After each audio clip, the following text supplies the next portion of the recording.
Hello बच्चों, आज हम ह्यूमन फिजियो का डिजीज वाला जो पार्ट है वो पूरा एक साथ कवर कर रहे हैं।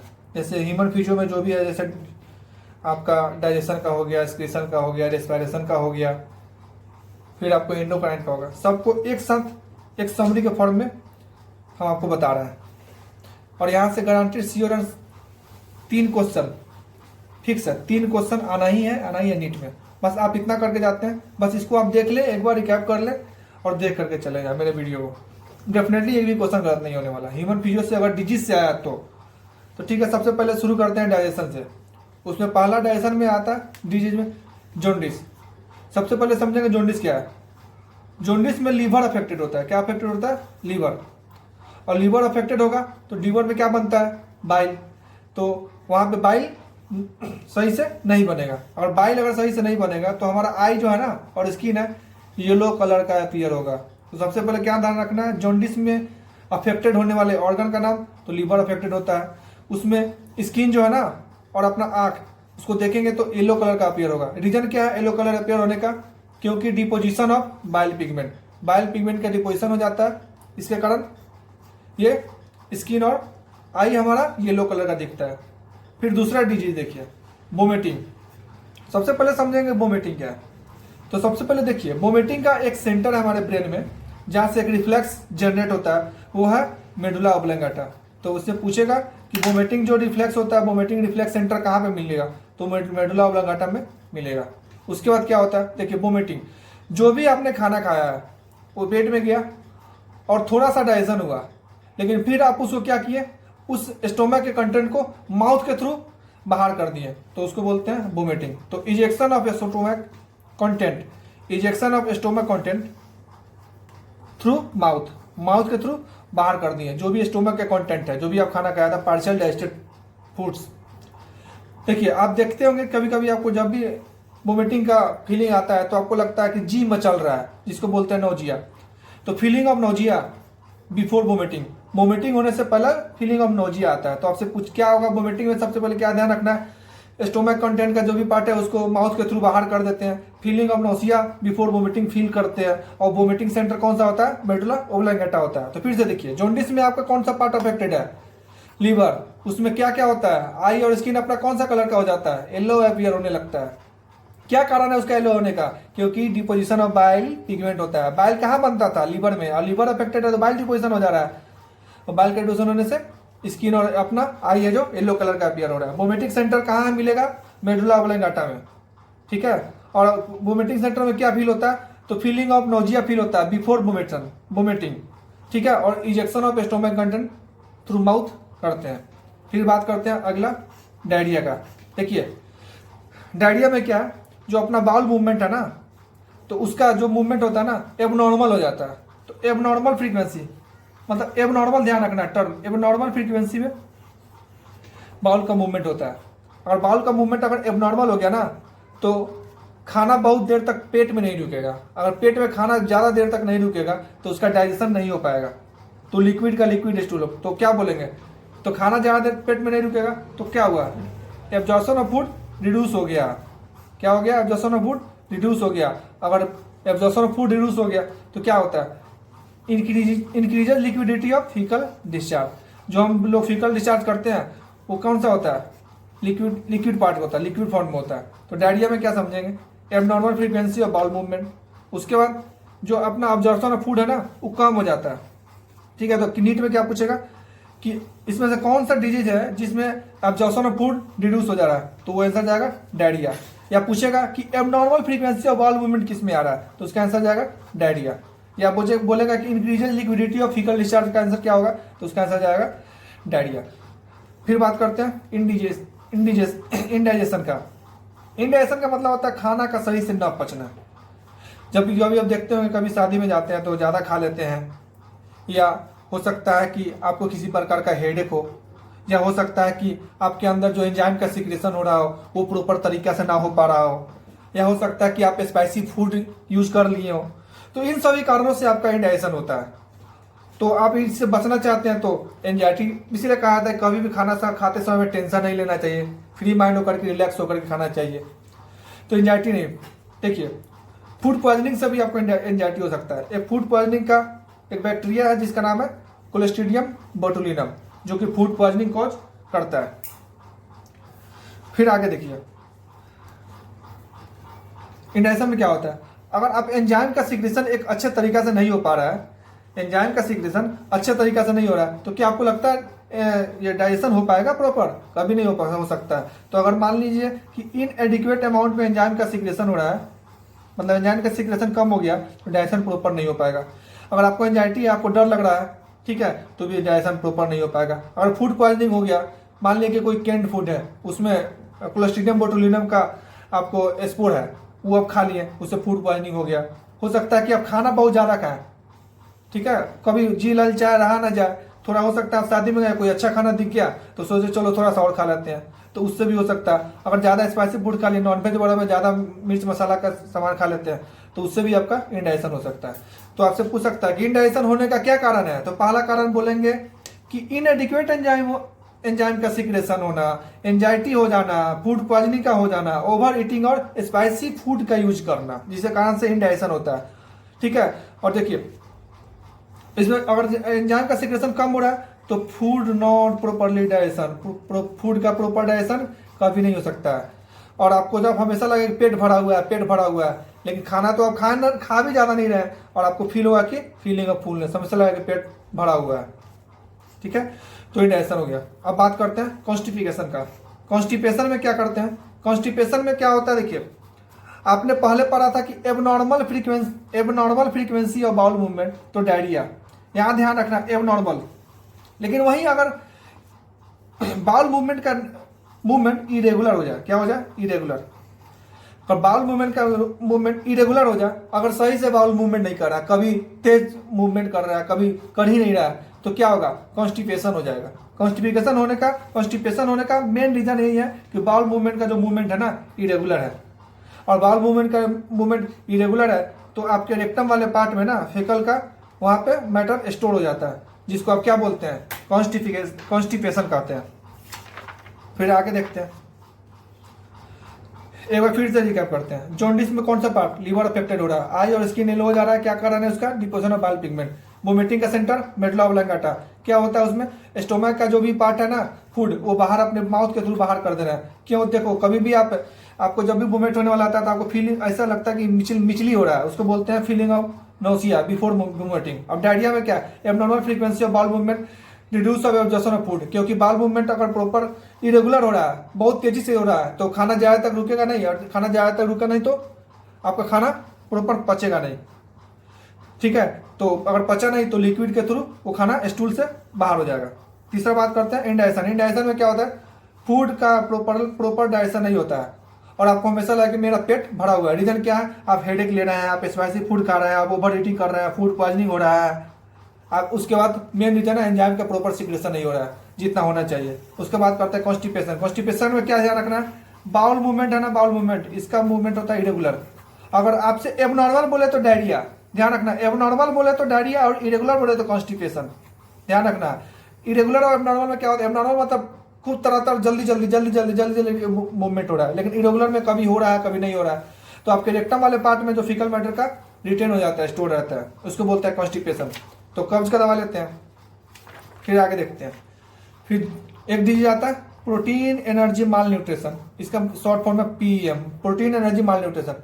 ये दो तरीका से हो सकता है, एक तो क्वासियोरकर बोल सकते हैं और दूसरा मरासमस बोलते हैं। क्या? एक क्वासियोरकर और एक मरासमस। देखिए अगर 1 साल से कम का बच्चा है तो उसमें जो होने वाला प्रोटीन की कमी से होने वाला बीमारी है उसमें मरासमस, और 1 साल से ज्यादा का बच्चा है तो उससे प्रोटीन की कमी में होने वाली बीमारी को बोलेंगे क्वासियोरकर। एक ध्यान देने वाला बात है क्या कि अगर मरासमस है तो मरासमस में प्रोटीन का भी कमी होगा और उसके साथ कैलोरी का भी कमी होगा। तो क्या क्या? प्रोटीन का भी कमी है और कैलोरी, दोनों का कमी होने के कारण याद रखना है, कैलोरी और प्रोटीन दोनों का कमी होगा तो आपको क्या होगा? मरासमस होगा। फिर से समझे, मरासमस क्या है?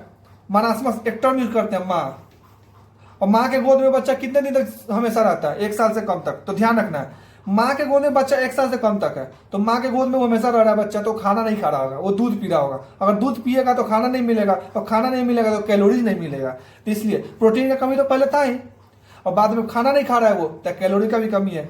तो माँ के पेट में जो 1 साल से कम का बच्चा है, माँ के गोद में जो 1 साल से कम का बच्चा है, उसको प्रोटीन का भी कमी होगा और कैलोरी का अगर कमी तो है ही, क्योंकि वो खाना नहीं खा रहा है, दांत भी नहीं हुआ उसका सही से, तो खाना नहीं खा पा रहा, तो उसको क्या होगा, मरासमस। और 1 साल से ज़्यादा का बच्चा है, वो खाना खा रहा है, तो कैलोरी का कमी तो नहीं है, लेकिन प्रोटीन का कमी है। अगर प्रोटीन का कमी हो तो क्वासियोरकर कहलाएगा उसका, और प्रोटीन का डिफिशियंसी होगा सिर्फ। और एक इसमें देखने वाला ध्यान है, उसका जो बॉडी होगा ना, फूला फूला टाइप का होगा, पफी टाइप का, और स्किन के नीचे फैट का लेयर जमा होता है। और एक्सटेसिव ओडिमा का होता है स्वेलन, उसमें प्रेजेंट होता है, लेकिन मरासमस में ये देखने को नहीं मिलेगा। एक चीज और ध्यान रखना है, दोनों तरह के पीएम में, क्वासियोरकर और मरासमस में, दोनों तरह के प्रोटीन डिफिशियंसी वाले डिजीज में उस बच्चे का फिजिकल ग्रोथ भी नहीं हो पाता है प्रॉपर, और मेंटल ग्रोथ भी टोटल नहीं होता है, मतलब वो हमेशा इडियट रहता है। तो इडियोसी भी देखने को मिलेगा, और फिजिकल ग्रोथ, उसका बॉडी का ग्रोथ प्रॉपर नहीं हो पा रहा होगा, तो फिजिकल ग्रोथ भी देखने को रिटार्ड मिलेगा, अफेक्टेड होगा, रिटार्ड होगा, और मेंटल ग्रोथ मतलब इडियोसी देखने को मिलेगा।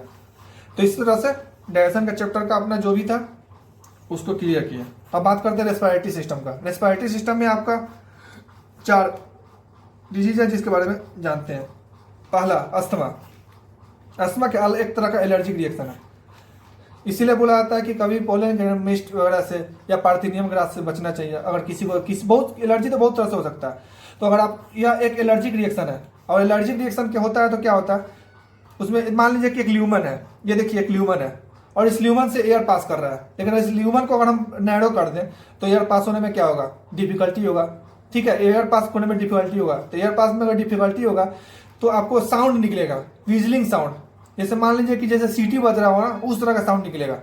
तो जनरली आपको जब ये नैरो हो जाता है ना ल्यूमेन, सांस लेने वाला, तो ल्यूमेन अगर नैरो हो गया तो ल्यूमेन नैरो होने से आपको सांस लेने में डिफिकल्टी होगा। ठीक है, और साउंड निकलेगा विजलिंग साउंड। ठीक है, और क्या होगा, ये रीजन क्या है, ये होता क्या है कि देखिए, जब भी किसी प्रकार का इन्फेक्शन हो गया, या इन्फेक्शन हो गया, बैक्टीरियल इन्फेक्शन हो, या हो सकता है किसी प्रकार का एलर्जिक रिएक्शन हो, तो एलर्जिक रिएक्शन होने से क्या होता है, जैसे ही अगर मान लीजिए कि कोई भी ब्रोंकाई और ब्रोंक्यूल्स है, वो आपका ब्रोंकाई और ब्रोंक्यूल्स है, उसमें किसी प्रकार का इन्फेक्शन होता है, तो इन्फेक्शन होने से क्या होगा ना, जैसे मान लीजिए कि बैक्टीरिया का इन्फेक्शन हो गया, या किसी पोलन ग्रेन का इन्फेक्शन हो गया जिससे आपको एलर्जी है, तो वहाँ जाके चिपकेगा। चिपकने से क्या होगा, मास्ट सेल एक्टिवेट होगा। मास्ट सेल क्या सीक्रेट करेगा, हिस्टामाइन, और हिस्टामाइन सीक्रेट हो गया तो वो वैसोडाइलेशन करा देगा।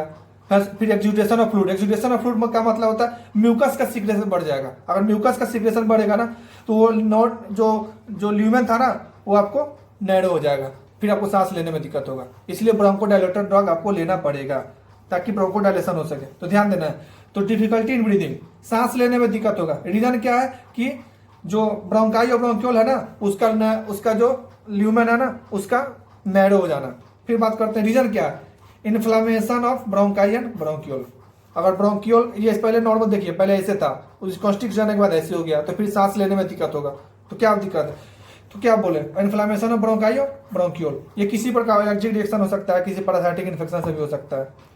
ठीक है, बैक्टीरियल इन्फेक्शन से भी। तो अगर आपसे नीट में पूछा हुआ है एक बार भी कि अस्थमा का मेन रीजन क्या है, एलर्जिक रिएक्शन है और difficulty in breathing, cause विजलिंग sound. देखिए जैसे लगे सीटी मार रहा है तो उसमें विजलिंग साउंड, सांस लेने में दिक्कत नहीं है, सांस छोड़ने में दिक्कत होता है इसमें, तो विजलिंग साउंड है। अब बात करते हैं एम्फाइसीमा। एम्फाइसीमा क्या, देखिए इसका पहले सबसे पहले लिटरी याद करना। सीमा की याद में एक लड़का होता है, सीमा की याद में एक लड़का बहुत सारा सिगरेट पीता है, और सिगरेट इतना ज़्यादा पीता है ना, इतना ज़्यादा पीता है ना कि अपने अल्वियोलर वाल को डैमेज कर लेता है। तो सीमा की याद में सिगरेट पीता है, और सिगरेट इतना ज़्यादा पीता है कि अपना अल्वियोलर वाल डैमेज कर लेता है।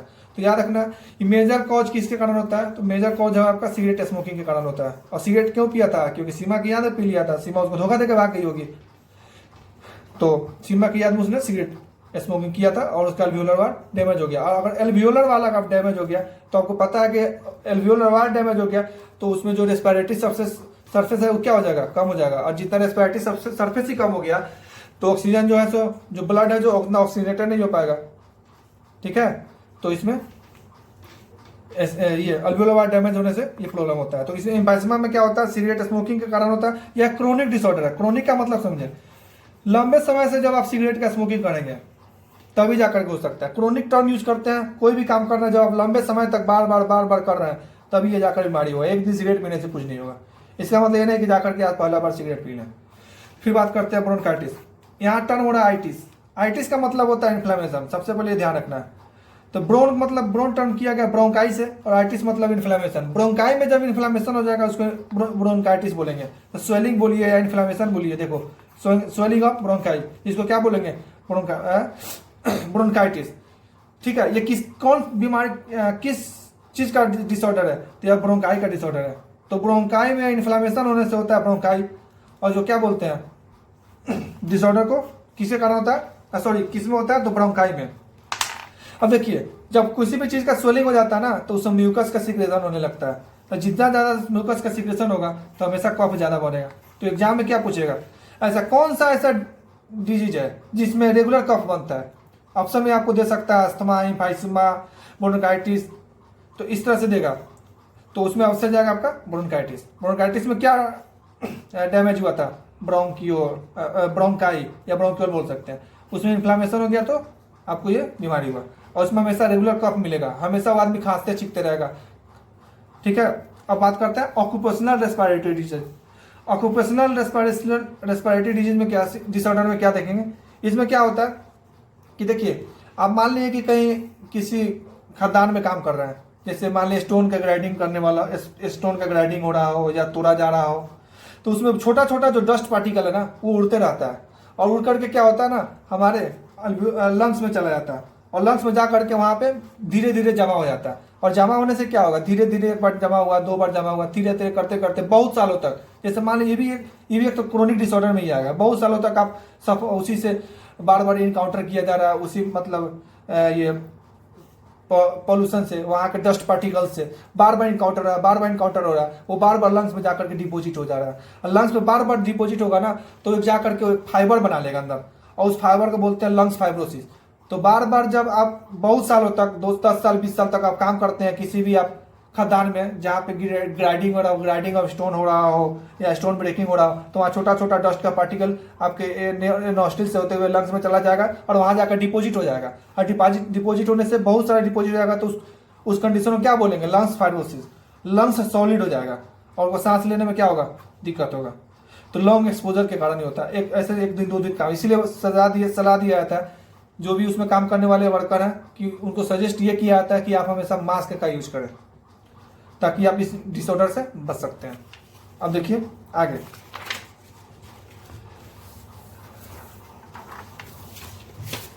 अब बात करते हैं सर्कुलेटरी सिस्टम का। सर्कुलेटरी सिस्टम के बारे में देखिए, सर्कुलेटरी सिस्टम में जो डिसऑर्डर है, उसका डिसऑर्डर के बारे में बताते हैं आपको। 3-4 है। सबसे पहले हाइपरटेंशन।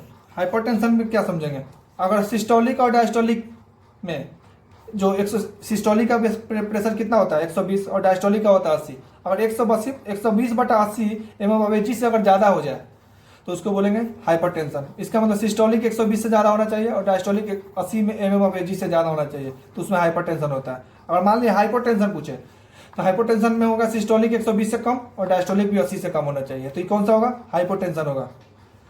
फिर बात करते हैं हाइपरटेंशन से क्या क्या हो सकता है। हाइपरटेंशन से हार्ट का प्रॉब्लम हो सकता है आपको, ठीक है। उसके बाद वाइटल ऑर्गन बॉडी का, वो जैसे कि ब्रेन हो गया, किडनी हो गया, या वो क्या हो जाता है, ब्रेन में हो सकता है, ब्रेन में हेमरेज हो जाए अगर बहुत ज़्यादा प्रेशर के साथ। जैसे 120 था यहाँ पे हाई बीपी में, तो 120 हो गया और ये हो गया 80। लेकिन मान लीजिए कि अगर कोई भी बीपी हाई है, अगर बीपी ब्लड प्रेशर बहुत फास्ट है, तो उसमें ब्लड वेसल में ब्लड का फ्लो बहुत तेज हो रहा है। अब ब्लड वेसल में ब्लड का फ्लो बहुत अगर फास्ट हो रहा है, तो हो सकता है कि ब्लड वेसल फट जाए। अगर ब्लड वेसल, ब्रेन का ब्लड प्रेशर फट गया तो ब्रेन हेमरेज हो गया। और आंख का ब्लड प्रेशर, आंख में छोटा छोटा कैपिलरी है, मान लीजिए कि आंख के ब्लड का कैपिलरी टूट जाए, तो आप कलर ब्लाइंडनेस हो सकते हैं, ठीक है। फिर किडनी है, किडनी में अगर फिर कभी कभी किडनी फेलियर हो सकता है हाइपरटेंशन से, तो किडनी फेलियर भी हो सकता है। तो ध्यान रखना इसमें क्या क्या हो सकता है, हार्ट डिजीज हो सकता है, और फिर वाइटल ऑर्गन लाइक ब्रेन हो गया, किडनी हो गया, ब्रेन हेमरेज भी हो सकता है। ये फिर आँख का जो ब्लड वेसल है वो भी फट सकता है, तो आप हो सकता है कि हमेशा ब्लाइंड हो जाए। फिर उसके बाद करते हैं CAD का, कोरोनरी आर्टरी डिजीज। देखिए ऐसे हो 2 तरीका का होता है, एथेरोस्क्लेरोसिस और आर्टरीस्क्लेरोसिस, लेकिन NCERT सिर्फ एथेरोस्क्लेरोसिस की बात करती है, इसलिए हम सिर्फ एथेरोस्क्लेरोसिस की बात कर रहे हैं। एथेरोस्क्लेरोसिस, तो कोरोनरी आर्टरी डिजीज को क्या कहते हैं, एथेरोस्क्लेरोसिस भी कहते हैं। इसमें क्या होता है सो समझे। कोई भी ब्लड वेसल है जिससे ब्लड का सप्लाई हो रहा है, क्या हो रहा है, ब्लड का सप्लाई हो रहा है। अगर मान लीजिए इस ब्लड वेसल में किसी प्रकार का ब्लॉकेज हो जाए तो क्या आपको लगता है कि ब्लड का फ्लो जैसे पहले हो रहा था अभी हो पाएगा? नहीं हो पाएगा। तो ब्लड का उसमें क्या करेगा, जोर से मतलब ब्लड प्रेशर करेगा, ठीक है। तो सबसे पहले पूछा जाएगा कि कोरोनरी आर्टरी में क्या होता है, तो इसमें बोलेंगे कि अपना जो ब्लड वेसल है ना वो अफेक्ट हो जाता है, जिससे जो हार्ट मसल को जो ब्लड का सप्लाई हो रहा था ना वो अफेक्ट हो जाएगा। तो ब्लड वेसल में जो ल्यूमेन होने के कारण, ब्लड वेसल में डिपोजिशन होने के कारण किसी भी सब्सटेंस का अगर वो नैरो हो जा रहा है तो उसमें ब्लड का सप्लाई कम हो जाएगा, ब्लड का सप्लाई हार्ट के मसल को कम मिलेगा। तो इसे क्या बोलेंगे, कोरोनरी आर्टरी डिजीज। अब कारण क्या होने का, डिपोजिशन ऑफ कैल्शियम, ठीक है, फैट, लिपिड या कोलेस्ट्रॉल। तो ज़्यादा इसलिए कहा जाता है कि कभी भी ज़्यादा फैट या लिपिड से स्टार्ट नहीं करना चाहिए, क्योंकि कौन सा कंपाउंड है, यह एक सैचुरेटेड कंपाउंड है। इसलिए हमेशा सलाह दिया जाता है कि इंसान को अनसैचुरेटेड वाला सामान, जैसे कि आपको वेजिटेबल ऑयल्स हो गया, मस्टर्ड हो गया, यूज़ करना चाहिए। फैट और लिपिड ज़्यादा नहीं करना चाहिए, क्योंकि यह ब्लड वेसल के आर्टरी में जाकर के डिपोजिशन हो जाता है इस सब चीज़ का, जिसके कारण ब्लड का फ्लो प्रॉपर नहीं हो पाता है और हार्ट मसल को प्रॉपर ब्लड नहीं मिल पाता, और ब्लड नहीं मिला तो ऑक्सीजन भी उसको प्रॉपर नहीं मिल पा रहा है, ठीक है। तो देखिए क्या, deposition of calcium, fat, cholesterol and fibrous tissue which makes lumen of arteries narrow. अब यहाँ पे क्या ध्यान रखना है, आर्टरी नॉट वेन, वेन नहीं, आर्टरी ध्यान रखना है। जब भी ऑप्शन में देगा तो देखिए लिखेगा ल्यूमेन ऑफ वेन, तो गलत है, ल्यूमेन ऑफ आर्टरी देखना है, ठीक है। क्योंकि ल्यूमेन ऑफ आर्टरी, क्योंकि आर्टरी से ऑक्सीजनेटेड ब्लड जा रहा है और हमको हार्ट को ऑक्सीजनेटेड ब्लड चाहिए था, और उसको ऑक्सीजन नहीं मिलेगा तो प्रॉपर काम नहीं करेगा। तो किसी भी चीज़ को जिंदा रहने के लिए ऑक्सीजन का रिक्वायरमेंट है। तो यहाँ पे ध्यान रखना, आर्टरी बोलना है, वेन बोलते ही गलत हो जाएगा। ये बहुत ये यही सिली मिस्टेक करवा सकता है आपको। ऑप्शन देगा, आपको लगेगा तो सही है यार, सिर्फ वेन नहीं पढ़े गलत, तो ध्यान, आर्टरी पढ़ना कंपलसरी है, ये आर्टरी। अब बात करते हैं एंजाइना। एंजाइना में क्या होता है, एंजाइना को हम कॉमनली एंजाइना पेक्टोरिस के नाम से भी जानते हैं। इसमें क्या होता है, एक्यूट चेस्ट पेन, बहुत तेज पेन दर्द होता है, ऐसे लगेगा कि छाती में कि बहुत तेज दर्द कर रहा है, बहुत तेज पेन होगा। अब रीजन क्या है तेज पेन होने का, देखिए जैसे आपका ये क्या बोलते हैं, हार्ट है, ठीक है। हार्ट तो सबको ब्लड सप्लाई कर रहा है, तो हार्ट को भी तो कोई ब्लड लेके जा रहा होगा। और मान लो कि हार्ट को जो ब्लड लेके जाने वाला आर्टरी है, ठीक है, जिसको बोलते हैं कोरोनरी आर्टरी, अगर हार्ट को लेकर के जाने वाला आर्टरी में अगर डिपोजिशन हो जाए किसी भी सब्सटेंस का, तो क्या आपको लगता है कि वो प्रॉपर ऑक्सीजन का सप्लाई कर सकेगा हार्ट को? कभी नहीं करेगा।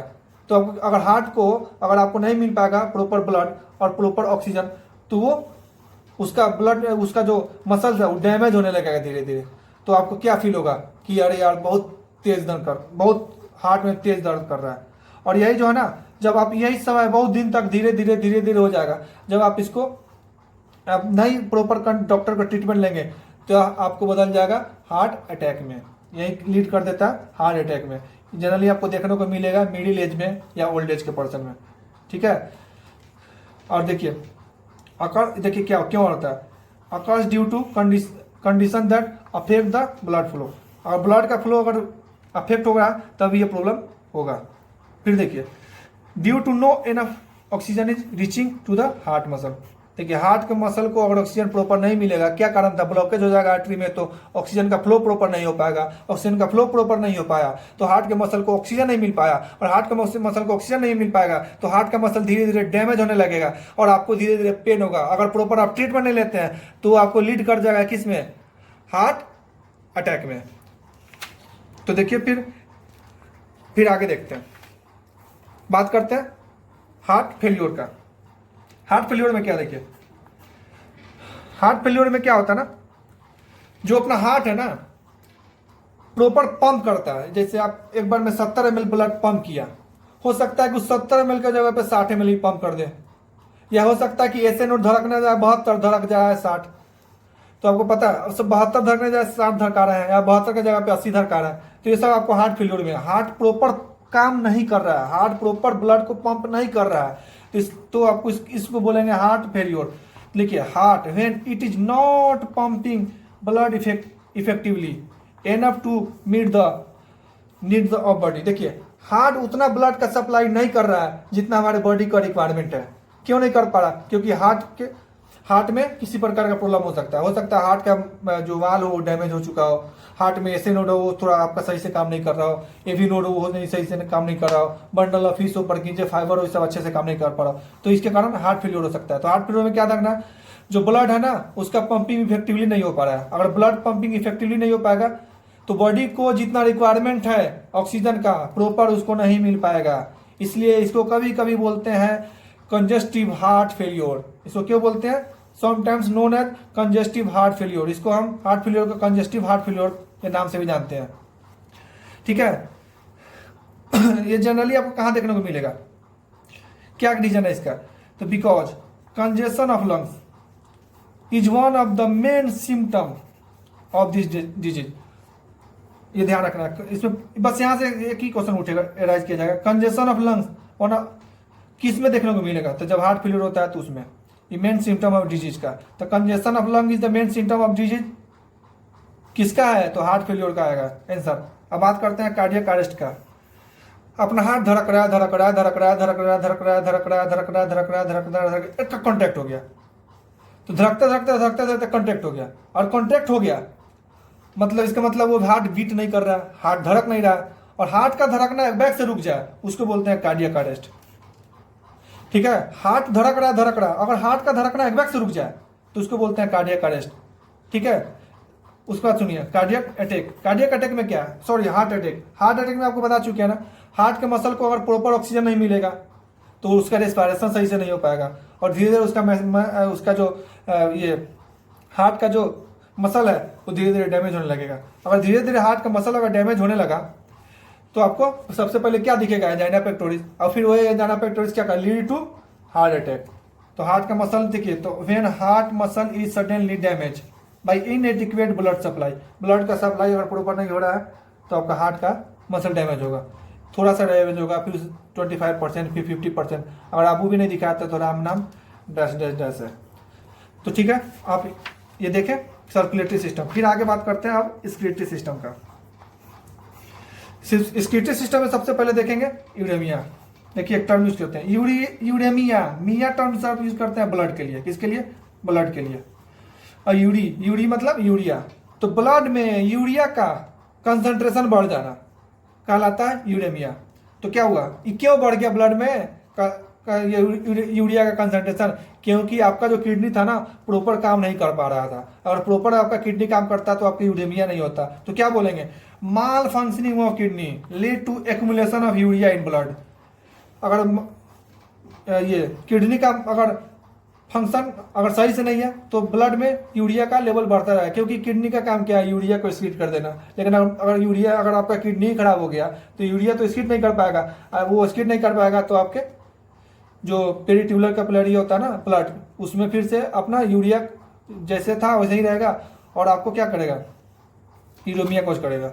और यूरेमिया अगर हो गया किसके कारण होता है, तो यूरेमिया किसके कारण होता है, तो किडनी फेलियर कारण होता है। तो हमें क्या करना होता है, हम चाहते हैं कि अगर पेशेंट को हम कुछ समय के लिए, ये नहीं परमानेंट क्योर नहीं है, टेम्पोररी क्योर है, कुछ समय के लिए अगर आप चाहते हैं कि उस पेशेंट को जिंदा रखें तो आप क्या करते हैं, हीमोडायलिसिस करते हैं। क्या करते हैं, हीमोडायलिसिस को आर्टिफिशियल किडनी बोलते हैं। ठीक है, तो हीमोडायलिसिस करते हैं। अब हीमोडायलिसिस कैसे करते हैं, ध्यान से सुनिए। सबसे पहले क्या करते हैं, डायलाइजिंग फूड लेते हैं जिसमें कंसंट्रेशन रखते हैं पूरा का पूरा प्लाज्मा का, except nitrogenous compound. Nitrogen compound जैसे यहाँ पे हम लोग के ह्यूमन बॉडी में यूरिया होता है, तो यूरिया, तो इस डायलाइजिंग फूड में क्या नहीं होता है, यूरिया नहीं होता है। इस चीज को ध्यान रखना है। बाकी प्लाज्मा का जो भी कंटेंट होता है A to Z मिलेगा आपको। जैसे ब्लड का पीएच कितना होता है 7.4, तो इसका भी पीएच 7.4 ही रखना है। तो देखिए क्या करता है, बॉडी से हम एक कन्वीनियंट आर्टरी निकालते हैं। ठीक है, उस कन्वीनियंट आर्टरी में क्या करते हैं, हेपरिन मिलाते हैं। हेपरिन आपको पता होगा कि एंटी कोगुलेंट है। हेपरिन निकालते हैं, हेपरिन डालते हैं, उसके बाद वो उसको निकाल करके हेपरिन डाल करके उसको डायलाइजिंग फ्लूइड जो होता है ना उसके से पास कराते हैं। तो डायलाइजिंग फ्लूइड में क्या होता है, छोटा छोटा पोर होता है, उस पोर के माध्यम से ना यूरिया चला जाता है आपको किसमें, डायलाइजिंग फ्लूइड में। क्यों गया सो सुनिए, पहले से डायलाइजिंग फ्लूइड में यूरिया का कंसंट्रेशन कम है, सॉरी हाँ यूरिया कंसंट्रेशन नहीं है, लेकिन जब आपके यूरिन में क्या है, यूरिया ज़्यादा है, तो इस जो पोर होता है ना इससे पैसिव प्रोसेस से ओस्मोसिस के द्वारा या जो बोल लीजिए डिफ्यूजन के द्वारा आ जाता है डायलाइजिंग फ्लूइड में, और फिर ब्लड को फिर आगे बढ़ा दिया जाता है। आगे बढ़ा करके वेन के द्वारा वेन के द्वारा उसको फिर हम बॉडी में डालते हैं, लेकिन उसको बॉडी में डालने के पहले क्या करेंगे, एंटी हेपरिन डालेंगे, ठीक है, और उसको फिर क्या करते हैं, बॉडी में डाल देते हैं उस ब्लड को। तो ये आपका परमानेंट क्योर नहीं है, टेम्पोररी क्योर है। अगर परमानेंट क्योर चाहते हैं किडनी फेल्योर का तो आपको किडनी ट्रांसप्लांटेशन कराना पड़ेगा, इसके अलावा कोई उपाय नहीं है, तो ध्यान रखिए। डायलिसिस फ्लूइड में क्या है, same composition of blood plasma except urea. Urea अगर होगा, अगर मान लीजिए कंसंट्रेशन अगर यूरिया यहाँ पे होता तो फिर आ नहीं पाता ना, अगर यूरिया नहीं है तब तो ऑस्मोसिस से या डिफ्यूजन से बाहर आ गया, ठीक है, तो इसलिए हम यूरिया को यहाँ पे नहीं रखते हैं, उसका ध्यान दीजिए। हेमोडायलिसिस को आर्टिफिशियल किडनी कहते हैं, ये पता चल गया। उसके बाद क्या करते हैं, इसका kidney transplantation is ultimate method in correction of acute renal failure. Renal failure का मतलब होता है kidney failure, renal term use करते हैं किडनी के लिए। फिर अब हम बात करते हैं अगले चैप्टर का।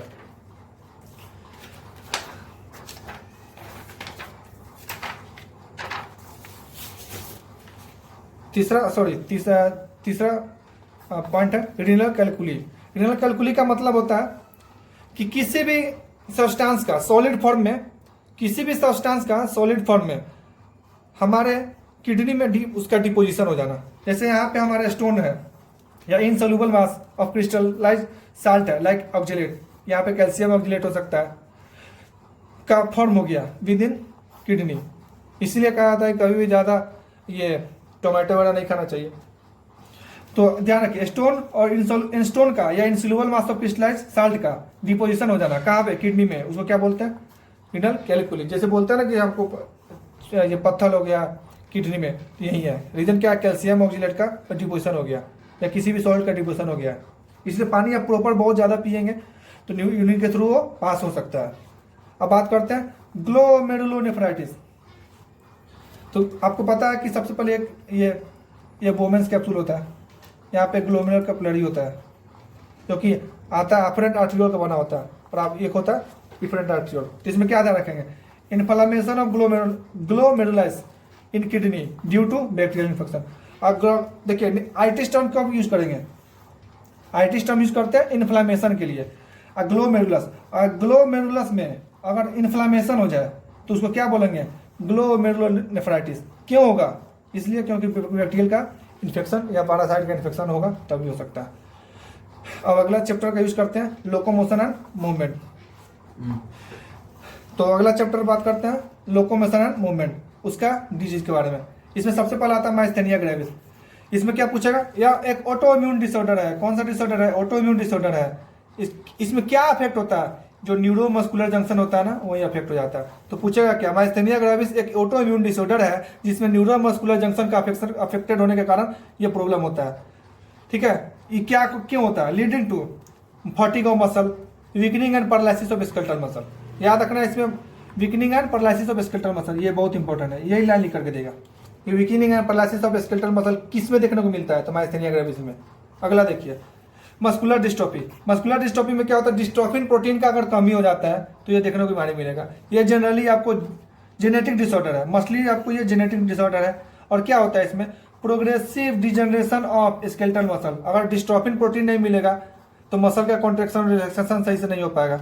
तो इसमें क्या होता है कि जो ये आपका मसल स्केलेटल मसल है ना, वो धीरे धीरे डिजेनरेट करने लगता है। तो इसका क्या, इसको क्या बोलेंगे, मस्कुलर डिस्ट्रोफी। तो इसमें क्या पूछेगा, प्रोग्रेसिव डिजन ऑफ स्केलेटल मसल, किसे कारण होता है, जेनेटिक डिसऑर्डर है, और इसमें डिस्ट्रोफिन प्रोटीन एब्सेंट होता है। अगला बात करते हैं टिटैनी। टिटैनी में क्या होता है, मसल में कॉन्ट्रेक्शन हो रहा है एकदम कॉन्ट्रैक्ट कर गया तो उसको बोलते हैं स्पाज्म। क्या बोलते हैं, रैपिड स्पाज्म। तो इसमें क्या होता है, वाइल्ड कॉन्ट्रेक्शन ऑफ मसल में कॉन्ट्रेक्शन हो रहा है लेकिन बहुत तेजी से कॉन्ट्रैक्ट हो गया तो कॉन्ट्रैक्ट ही रह गया। रीजन क्या है, कैल्शियम आयन का कमी हो गया। कैल्शियम आयन जो हेल्प करता है किसमें, बाइंडिंग करने में, ट्यूब्यूल और एल ट्यूब्यूल आपने पढ़ा होगा ना, ठीक है। तो उसमें क्या होता है, कैल्शियम आयन का अगर बॉडी में कमी हो गया तो उसके कारण क्या होगा, मसल में कॉन्ट्रैक्ट ही रह जाएगा। मसल को रिलैक्स होने के लिए भी या कॉन्ट्रैक्ट होने के लिए कैल्शियम आयन का रिक्वायरमेंट होता है, लेकिन कैल्शियम का कमी होगा तो कॉन्ट्रैक्ट ही रह जाता है, ठीक है। क्या कारण है, क्योंकि अगर बॉडी फ्लूइड में कैल्शियम कमी हो गया तो ये देखने को मिलेगा। और जनरली आपको पता है कि कैल्शियम आयन का मेटाबॉलिज्म में पैराथायरॉइड हार्मोन बहुत बेनिफिट करता है, इसलिए अगर इसमें भी डिफेक्ट हो गया पीटीएच में तो भी प्रॉब्लम हो सकता है। बात करते हैं अर्थराइटिस। अर्थराइटिस बोलेंगे मतलब inflammation of joint. Inflammation itis मतलब होता है इन्फ्लामेशन, अर्थो मतलब होता है जॉइंट। अगर जॉइंट में इन्फ्लामेशन हो गया तो उसको बोलेंगे अर्थराइटिस। अब बात करते हैं ओस्टियोपोरोसिस। ओस्टियो मतलब होता है बोन, पोरोसिस मतलब छेद। अगर बोन में आपको पोरस लाइक स्ट्रक्चर दिखने लगे तो समझिए ओस्टियोपोरोसिस है।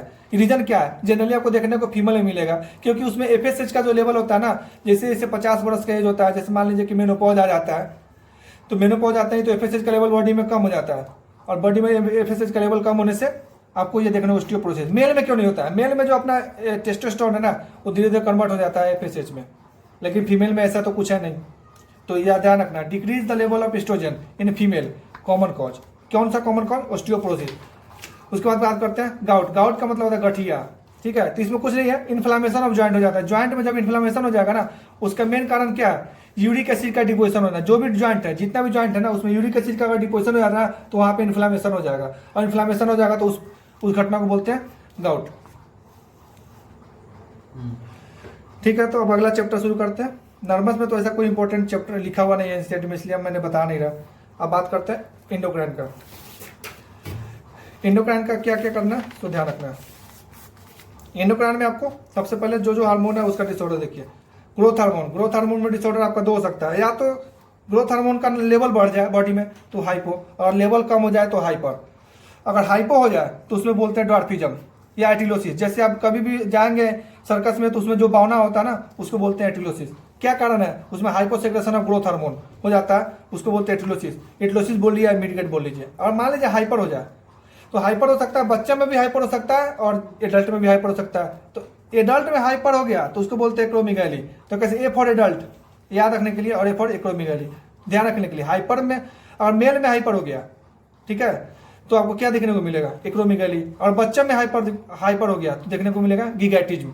ध्यान रखें, ए फॉर एडल्ट। यहाँ पे कंफ्यूजन हो सकता है कि अरे यार बच्चा में क्या था और मेल में क्या था। तो A for adult, A for acromegaly, जो बच्चा इसमें डाल देंगे गिगैटिज्म में। और देखिए हाइपो है ना, हाइपो, और जो इसमें ट्रिक है, हाइपो जो दिख रहा है, तो हाइपो यहाँ दिख रहा है, तो उसमें जो सर्कस में जो आदमी होता है उसको देखते हैं, वो भी छोटा ही होता है, और उसको भी मान लीजिए हाइपो। तो हाइपो से होने वाला प्रॉब्लम ड्वार्फिज्म बोल लीजिए, एटिलोसिस बोल लीजिए, मिडगेट बोल लीजिए।